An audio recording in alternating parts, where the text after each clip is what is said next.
Welcome back. Election ಟೈಮ್ನಲ್ಲಿ ಕಾಂಗ್ರೆಸ್ಗೆ ಮೀಸಲಾತಿ ಅಸ್ತ್ರ. ಎಸ್ಸಿ ಎಸ್ಟಿ ಮೀಸಲಾತಿಗಾಗಿ ರಾಜಭವನ ಚಲೋವನ್ನ ಹಮ್ಮಿಕೊಳ್ಳಲಾಗಿದೆ. ನಾಳೆ ರಾಜಭವನ ಚಲೋಗೆ ಡಿಕೆ ಶಿವಕುಮಾರ್ ಕರೆಯನ್ನ ಕೊಟ್ಟಿದ್ದಾರೆ. ಬಿಜೆಪಿ ಸರ್ಕಾರ ಎಸ್ಸಿ ಎಸ್ಟಿ ಸಮುದಾಯಕ್ಕೆ ಮೋಸವನ್ನ ಮಾಡಿದೆ. ಕೇಂದ್ರ ಸರ್ಕಾರಕ್ಕೆ ಮೀಸಲಾತಿ ಪ್ರಸ್ತಾಪವೇ ಹೋಗಿಲ್ಲ.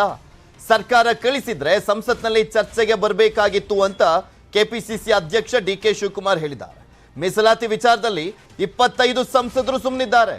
ಎಸ್ಸಿ ಎಸ್ಟಿ ಸಮುದಾಯಕ್ಕೆ ಬಿಜೆಪಿ ಅವಮಾನವನ್ನ ಮಾಡ್ತಾ ಇದೆ. ನಾಳೆ ಬೆಳಗ್ಗೆ 10 ಗಂಟೆಗೆ ರಾಜಭವನದ ಬಳಿ ಪ್ರತಿಭಟನೆಯನ್ನ ಮಾಡ್ತೀವಿ ಅಂತ ಹೇಳಿದ್ರು ಡಿಕೆಶಿ. ಕಾಂಗ್ರೆಸ್ ಪಾರ್ಟಿ ನಾಳೆ ಬೆಳಗ್ಗೆ ಕರ್ನಾಟಕ ರಾಜ್ಯದ ಪರಿಶಿಷ್ಟ ಜಾತಿ ಪರಿಶಿಷ್ಟ ಪಂಗಡದ ಜನತೆಗೆ ಏನು ಅವಮಾನ ಮಾಡಿದೆ, ಯಾವ ರೀತಿ ಮೋಸ ಮಾಡಿದೆ, ಅದನ್ನು ಬಿಚ್ಚಿಡಲಿಕ್ಕೆ, ದ್ರೋಹ ಮಾಡಿದೆ, ಅದನ್ನು ಬಿಚ್ಚಿಡಲಿಕ್ಕೆ ಒಂದು ರಾಜಭವನದಲ್ಲಿ ಪ್ರತಿಭಟನೆಯನ್ನು ಹಮ್ಮಿಕೊಂಡಿದ್ದೇವೆ. ಬಿಜೆಪಿ ಏನು ಮಾತು ಕೊಟ್ಟಿದೆ, ಈಗಾಗಲೇ ಕೇಂದ್ರ ಸಚಿವರು ನಮ್ಗೆ ಯಾವ ಪ್ರಸ್ತಾವನೆಯೂ ಬಂದಿಲ್ಲ ಅಂತ ಹೇಳಿದ್ದಾರೆ. ಕೇಂದ್ರ ಸರ್ಕಾರ ಯಾವ ಪ್ರಸ್ತಾವನೆ ಕೂಡ ಬಂದಿಲ್ಲ ಅಂತ ಹೇಳಿದ್ದಾರೆ. ಕೇಂದ್ರ ಸರ್ಕಾರ ಪ್ರಸ್ತಾವನೆ ಬಂದಿಲ್ಲ ಅಂದಮೇಲೆ 9th ಶೆಡ್ಯೂಲ್ನಲ್ಲಿ ಏನು ಸೇರಿಸಿದೆ, ಸುಮ್ಮನೆ ರಿಸರ್ವೇಷನ್ ನಾವು ಮಾಡಿದ್ದೀವಿ ಅಂಥೇಳಿ ಪಾಪ ನಮ್ಮ ದಲಿತರಿಗೆಲ್ಲ ಕೂಡ ಮೋಸ ಮಾಡ್ತಾ ಇದ್ದಾರೆ. ಈ ವಿಚಾರವಾಗಿ ನಾವು ಬೆಳಗ್ಗೆ 10 ಗಂಟೆಗೆ ರಾಜಭವನದಲ್ಲಿ ನಾವು ರಾಜಭವನ ಚಲೋ ಮಾಡ್ತೀವಿ. ಈಗ ನಾನು ಗವರ್ನರ್ಗೆ ಭೇಟಿ ಮಾಡಲಿಕ್ಕೆ ಟೈಮ್ ಕೇಳ್ತಾ ಇದ್ದೀನಿ. ನಾಳೆ ಬೆಳಗ್ಗೆ ಟೈಮ್ ಕೊಡಬೇಕು ಅಂತ ನಾವು ರಾಜ್ಯದ ಕೆಲವೆಲ್ಲ ನಾಯಕರುಗಳು ಹೋಗಿ ಅವ್ರನ್ನ ಭೇಟಿ ಮಾಡ್ತೀವಿ. ಈ ಸರ್ಕಾರ ವಜಾ ಆಗಬೇಕು. ಬಿಜೆಪಿ ಯಾಕೆ ಪಾರ್ಲಿಮೆಂಟ್ ನಡೀತಾ ಇತ್ತಲ್ಲ, ಯಾಕೆ ಅವರು 9th ಶೆಡ್ಯೂಲ್ ಸೇರಿಸಲಿಕ್ಕೆ ಅಮೆಂಡ್ಮೆಂಟ್ ಮೂವ್ ಮಾಡಿಲ್ಲ, ಪ್ರಸ್ತಾವನೆನೇ ಕಳಿಸಿಲ್ಲ. ಇಲ್ಲಿ ಏನೋ ಇವ್ರಿಗೆ ಬೇಕಾದ ಒಂದು ಪೇಪರ್ನ ಒಂದು ರೆಡಿ ಮಾಡಿಕೊಂಡು ನಾವು ಮಾಡಿದ್ದೀವಿ ಅಂತ ನಾವು ಯಾರು ಇಲ್ಲಿ ನಂಬೋರಿಲ್ಲ.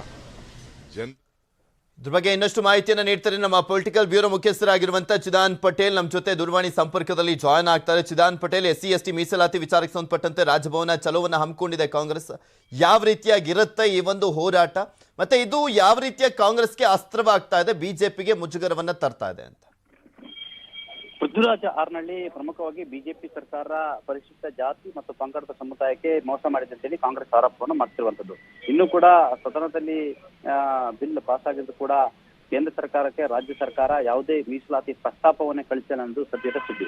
ಹಾಗಾಗಿ ಈ ಪ್ರಸ್ತಾಪ ಯಾಕೆ ಕಳಿಸಿಲ್ಲ, ಎಲ್ಲ ಒಂದ್ ಕಡೆ ಮೀಸಲಾತಿ ವಿಚಾರದಲ್ಲಿ ಎಸ್ಸಿ ಮತ್ತು ಎಸ್ಟಿ ಸಮುದಾಯಕ್ಕೆ ಅನ್ಯಾಯ ಮಾಡಿದಂತೇಳಿ ಕಾಂಗ್ರೆಸ್ ಇದನ್ನ ಚುನಾವಣಾ ಹೊತ್ತಲ್ಲಿ ರಾಜಕೀಯವಾಗಿ ದಾಳವನ್ನ ಬಳಸಿಕೊಳ್ಳುವಂಥದ್ದು, ಆ ಮುಖಾಂತರ ಹೋರಾಟದ ಹಾದಿಯನ್ನು ಇಟ್ಟಿರುವಂಥದ್ದು. ನಾಳೆ ಬೆಳಗ್ಗೆ 10 ಗಂಟೆಗೆ ಕೆಪಿಸಿಸಿ ಅಧ್ಯಕ್ಷ ಡಿಕೆ ಶಿವಕುಮಾರ್ ನೇತೃತ್ವದಲ್ಲಿ ರಾಜಭವನ ಚಲೋ ಇಟ್ಕೊಂಡಿರ್ತಕ್ಕಂಥದ್ದು. ಕಾಂಗ್ರೆಸ್ನ ಎಲ್ಲ ಬೆಂಗಳೂರಿನ ನಾಯಕರುಗಳು ಈಗಾಗಲೇ ನಾಳಿನ ರಾಜಭವನ ಚಲೋ ಕಾರ್ಯಕ್ರಮ ಯಶಸ್ವಿಗೊಳಿಸುವಂತೆ ಎಲ್ಲ ನಾಯಕರಿಗೆ ಸೂಚನೆಯನ್ನು ಕೊಟ್ಟಿರುವಂತದ್ದು. ಈಗಾಗಲೇ ಬಿಜೆಪಿ ಸರ್ಕಾರ ಅಂದ್ರೆ ಇವರ ಆರೋಪದ ಪ್ರಕಾರ 10ರಿಂದ 15 ದಿನ ಇಷ್ಟೇ ಇರ್ಬೋದು, ಪರಿಶಿಷ್ಟ ಜಾತಿ ಮತ್ತು ಸಮುದಾಯಕ್ಕೆ ಬಿಜೆಪಿ ಪರೋಕ್ಷವಾಗಿ ಅವಮಾನ ಮಾಡಿದೆ. ಅಲ್ಲದೆ ಡಬಲ್ ಇಂಜಿನ್ ಸರ್ಕಾರ ಏನ್ ಮಾಡ್ತಿದೆ ಅಂತ ಹೇಳಿ ಗಂಭೀರ ಆರೋಪವನ್ನು ಮಾಡಿರುವಂತದ್ದು. ಮತ್ತು 25 ಸಂಸದರು ಕೂಡ ಸುಮ್ಮನೆ ಕೂತಾರೆ. ಪರಿಶಿಷ್ಟ ಜಾತಿ ಮತ್ತು ಪಂಗಡಕ್ಕೆ ಇದು ಅತಿದೊಡ್ಡ ಅವಮಾನ ಮತ್ತು ಮೋಸ ಅಂತ ಹೇಳಿ ಆರೋಪ ಮಾಡಿ ನಾಳೆ ರಾಜಭವನ ಚಲನಕ್ಕೆ ಕಾಂಗ್ರೆಸ್ ಪಕ್ಷ ಮುಂದಾಗಿರುವಂತದ್ದು.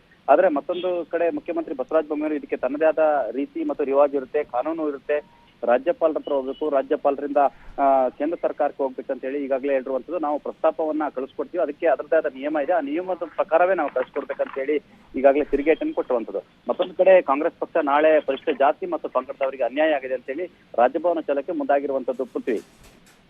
Okay, thank you Chidan Patel ನಿಮ್ಮೆಲ್ಲ ಮಾಹಿತಿಗಾಗಿ.